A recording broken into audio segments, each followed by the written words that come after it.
ओम श्री गुरुशताय नमः। आप सभी को प्रणाम।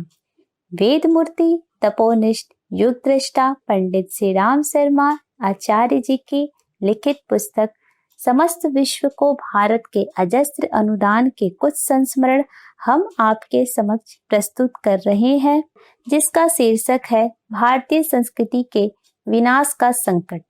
आजकल संस्कृति का अर्थ बहुत सीमित रूप में लिया जाने लगा है।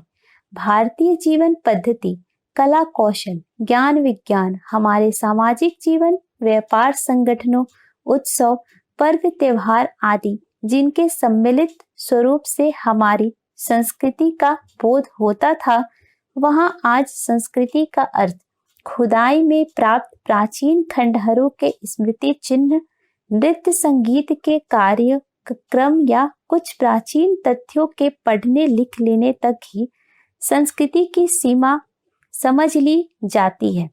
प्राचीन ध्वंसावशेषों की खुदाई करके संस्कृति के बारे में तथ्य निर्णय करने के प्रयत्न पर्याप्त रूप में होते जा रहे हैं।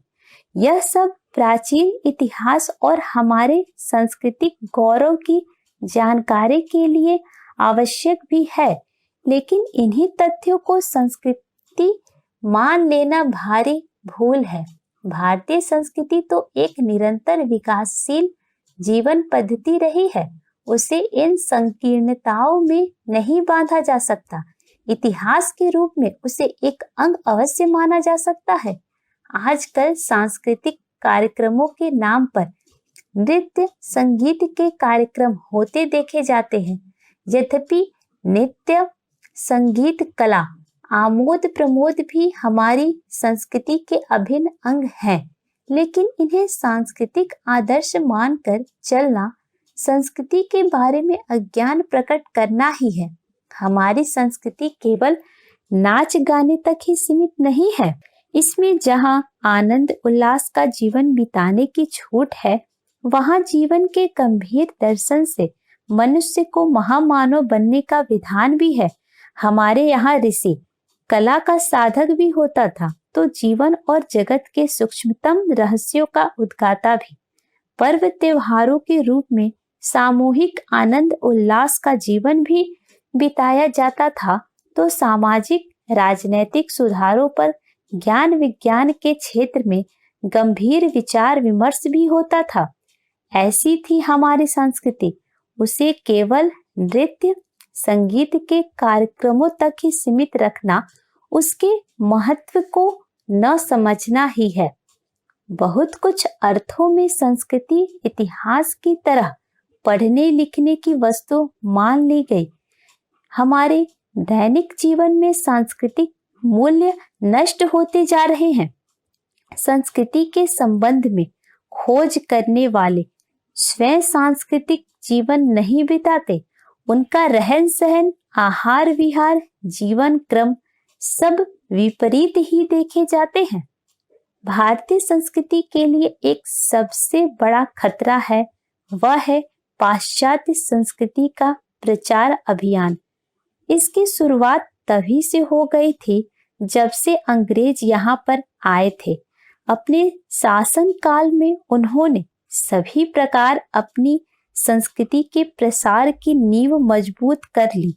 ईसाई मिशनरियों के द्वारा प्रचार और स्कूल कॉलेजों में शिक्षा के माध्यम से ईसाईयत का प्रचार भारत में शुरू किया, और यह आज के स्वतंत्र भारत में बढ़ा ही है, कम नहीं हुआ है।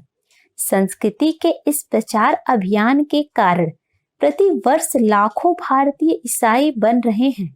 स्वदेशी रहन सहन, भाषा,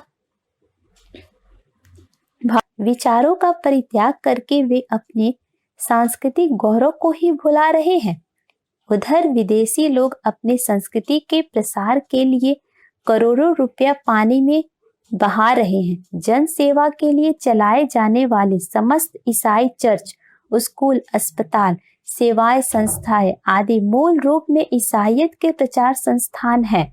ये लोग भारतीयों की अवस्था को नष्ट करके बहका फुसलाकर नौकरी, विवाह, शिक्षा तथा अन्य वस्तुओं का लोभ देकर उन्हें अपनी संस्कृति में रंग रहे हैं।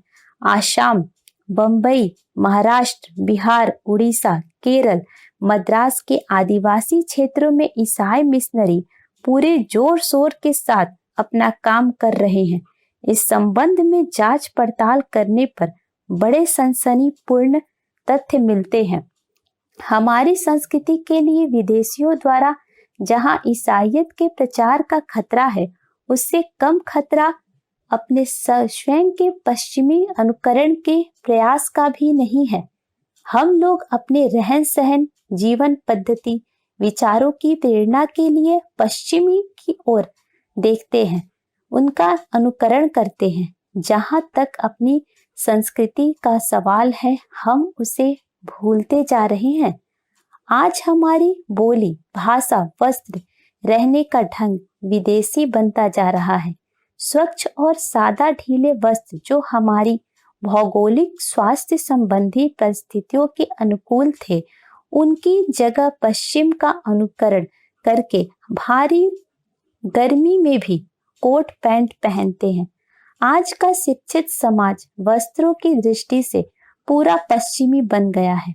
धोती कुर्ता पहनने में बहुत से लोगों को शर्म और संकोच महसूस होता है। पढ़े लिखे लोगों में अंग्रेजी बोलना एक फैशन बन गया है। हिंदी, संस्कृत या अन्य देसी भाषा बोलने में मानो अपना छोटापन मालूम होता है। दिवाली आदि पर्व त्योहारों पर, किन्हीं सांस्कृतिक मेलों पर हम में वह उत्साह नहीं रहा, लेकिन 1 अप्रैल फूल, बड़ा दिन जैसे पश्चिमी त्योहार मनाने में हम अपना बड़प्पन समझते हैं। एक समय था जब विश्व के विचारक, साहित्यकार भारत से प्रेरणा और मार्गदर्शन प्राप्त करते थे, इसे अपना आदि गुरु मानते थे। इसे सभी विदेशी विद्वानों ने स्वीकार किया है, लेकिन आज हमारे देश में इससे विपरीत हो रहा है। आज हम साहित्य, विचार साधना के क्षेत्र में पश्चिम का अनुकरण करते हैं। इसका अर्थ यह नहीं है कि हमें वहां के साहित्य का अध्ययन नहीं करना चाहिए। यह तो किसी भी विचारशील व्यक्ति के लिए आवश्यक है, किंतु अपने मौलिक सांस्कृतिक तथ्यों, प्रेरणाओं को भुलाकर पश्चिम का अंधानुकरण करना हमारी संस्कृति बड़ा खतरा है। इससे वह कमजोर होती है। एक सबसे बड़ी बात यह है कि हम में भारतीयता का, अपनी संस्कृति का गौरव नष्ट होता जा रहा है।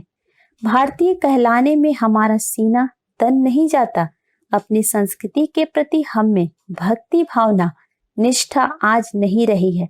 ऐसी निष्ठा जिसके लिए हमारे पूर्वजों ने अनगिनत कष्ट सहे थे, बड़े बड़े प्रलोभनों को ठोकर मार दी थी। पाश्चात्य देशों ने जहां अपनी संस्कृति सभ्यता के प्रचार के लिए करोड़ों रुपया बहाया है, अनेकों कष्ट सहे हैं, वहां हमने अपनी संस्कृति के प्रति पूरी वफादारी भी नहीं निभाई है। काश हमने इस संबंध में थोड़ा भी प्रयत्न किया होता तो आज संसार की स्थिति इससे भिन्न होती। ईसाईयत के स्थान पर आज भारतीय संस्कृति मानव संस्कृति के प्रभुत्व होता, जो संसार को तोड़ने के बजाय जोड़ती, विनाश के बजाय पालन पोषण के साधनों की खोज करती, विघटन के स्थान पर एक सूत्रता पैदा करती, बुद्धि चातुर्य छल छद्म कूटनीति के स्थान पर हार्दिकता बढ़ती।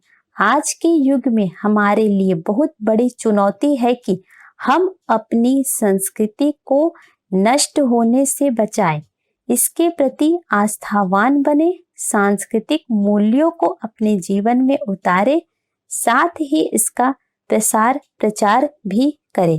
धन्यवाद। जय गुरुदेव।